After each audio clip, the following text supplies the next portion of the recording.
Sometimes the worst crimes are committed where we least expect them, in our own homes, among people who are supposed to love and protect each other. Stories in which children kill their parents always evoke a special horror. It violates the very foundation of family relationships, destroys the idea of safety and warmth of the home. February 20th, 2025, Carroll County, Georgia. It's a cold February morning. A 911 call comes in. It's 17-year-old Sarah Grace Patrick, sounding panicked and confused. She reports that her younger sister, age 6, has just found the bodies of their mother and stepfather in their bedroom. Both were lying in bed, lifeless. Gunfire, blood. It looked like a sudden and brutal execution. The police arrived at the scene a few minutes later. The house was locked. No signs of forced entry were found. No signs of a struggle. The shooting took place while the victims were sleeping. No weapons were found at the scene. At that moment, no one could even imagine that soon suspicion would fall on the murdered woman's daughter herself. Sarah was born in 2007 and grew up in a small town in Georgia. She attended a local school, had an active social media page, especially on TikTok, where she posted short videos, shared personal thoughts, and joked with friends. According to acquaintances, Sarah was sociable, but sometimes abrupt, easily made friends, but could also easily quarrel. After her parents divorced, she lived with her mother and stepfather, along with her younger sister. According to neighbors, the family seemed prosperous, a well-kept house, trips together, holidays. However, later in the investigation, it was revealed that the relationship between Sarah and her stepfather was strained, and conflict sometimes occurred in the house. The morning of February 20th was a turning point. At 6:30 a.m., Sarah called 911. Her voice was shaking as she said her sister had run into her room and told her, crying, that her mother and stepfather weren't waking up. When police arrived, they immediately noted that there was no sign of forced entry and that the victims had been shot at point-blank range. A few days later, the funeral took place. Sarah stood by the coffin of her mother and stepfather, sobbing and giving an emotional speech. She apologized to those gathered and talked about how hard it was for her without her parents. For many, this looked like the reaction of a grief-stricken girl who had experienced a terrible tragedy. Soon, strange details began to appear on the internet. Sarah actively continued to run TikTok, posting videos about the tragedy and asking popular true crime bloggers to tell her story. In some of her requests, she directly hinted that the case could go viral and get a huge response. Investigators became interested in this activity and began to analyze its digital footprint, correspondence, personal notes, drafts. Police said they had collected a mountain of physical and digital evidence, but the motive remained a mystery. There were no obvious signs of foul play or forced entry. The murder appeared to be committed by someone with easy access to the home. In July 2025, Sarah voluntarily turned herself in to the police station with her biological father. She was charged with 2 counts of aggravated murder and 2 counts of assault with a deadly weapon. Despite her age, she will be tried as an adult. Today, the story of Sarah Grace Patrick is not only a murder case, but also an example of how personal tragedy and social media can intertwine, turning a private drama into a resonant public secret. Whether she is truly guilty or the target of a flawed investigation will be decided in court. The fate of Sarah Grace Patrick is now in the hands of a jury. In the meantime, she sits in a holding cell, far from her home, her sister, and the place where she grew up.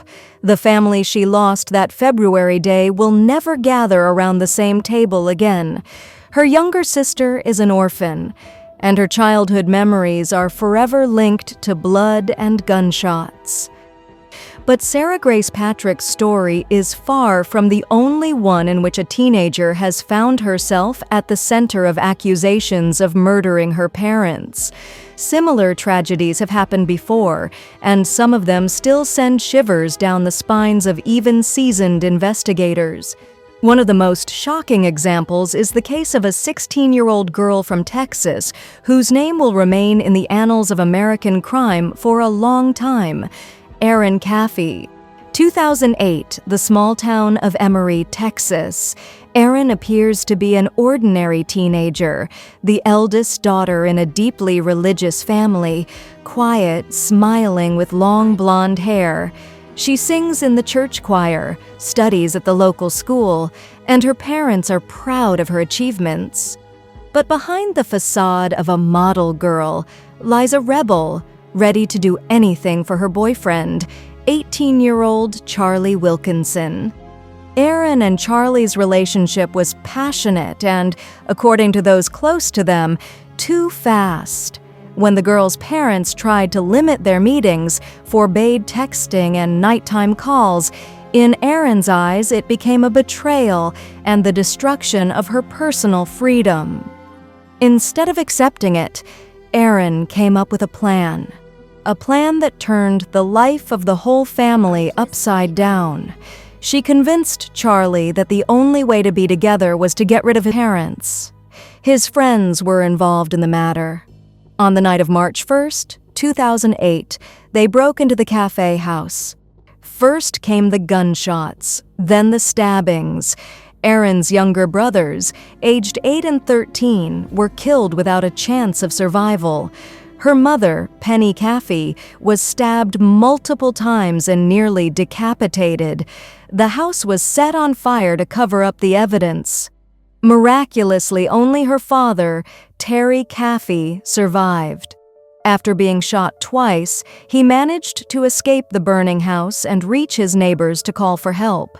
He became the key witness in the case and helped the police track down the criminals within hours. Erin Caffey's father, Terry Caffey, who was the only survivor of the night, spoke of his daughter in a very ambiguous way, and it became one of the most emotional parts of the whole story. After he recovered from his injuries and the loss of his wife and 2 sons, Terry gave interviews several times. He admitted that he could not fully understand how his daughter could plan and allow such a thing to happen, but he did not turn his back on her. In one interview, he said, "I lost my whole family in one night, but I'm not going to lose my daughter forever. I forgive her. That doesn't mean I condone what happened, but I'm still her father, and I still love her." When police took Erin Caffey into custody, she quickly named those who helped carry out the plan.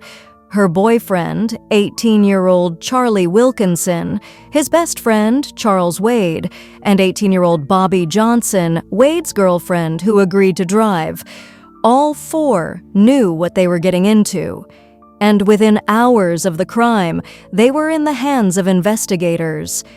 Charlie Wilkinson, the man Erin had chosen to destroy her own family for, was found to be one of the main perpetrators.